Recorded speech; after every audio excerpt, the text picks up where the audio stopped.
Start.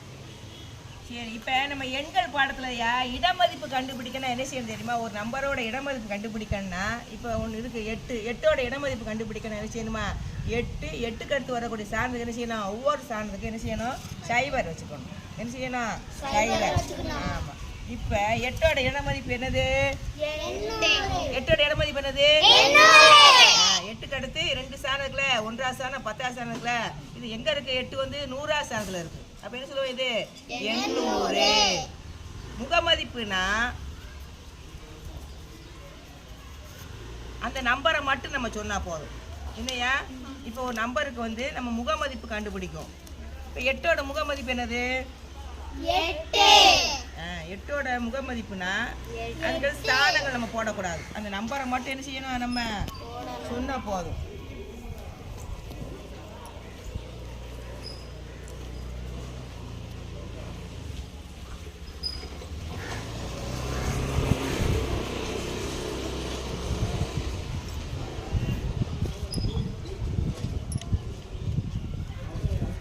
இப்ப 8ஓட முகமதிப்பு என்னது? 8. நீ சொல்லியா மதிமித்ரா? 8ஓட முகமதிப்பு என்னது? 8. 8ஓட முகமதிப்பு என்னது? 8. முகமதிப்புனா அந்த நம்பரை மட்டும் சொன்னா போதும். இடமதிப்புனா அது இடத்துக்கு தகுந்தாப்புல ஒவ்வொரு நம்பர் விஷயம் வேறுபடும். வேற ஒன்றும் கிடையாது. இதில் பாரு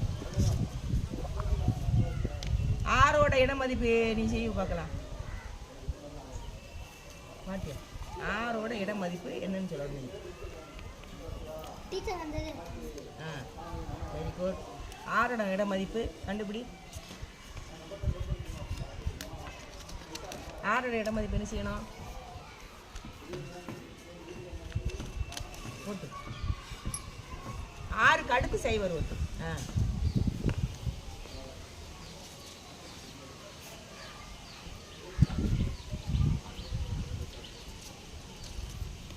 சொல்லணுமா? வாய் திறந்து சொல்லணும். சொல்லு. 6000 எப்படி வந்துச்சு? எப்படி பண்ணீங்க? இது என்னது? சும்மா வச்சு சொல்ல.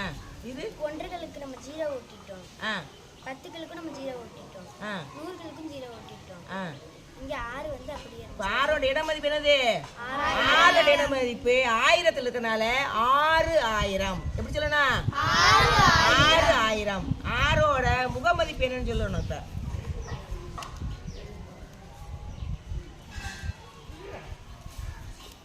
சுவேதா முகமதிப்பு கண்டுபிடிக்க என்ன செய்யணும் சொல்லு. இப்ப 6ஓட முகமதிப்பு கண்டுபிடிக்கணும். இது நீ ஓட்டு. 6ஓட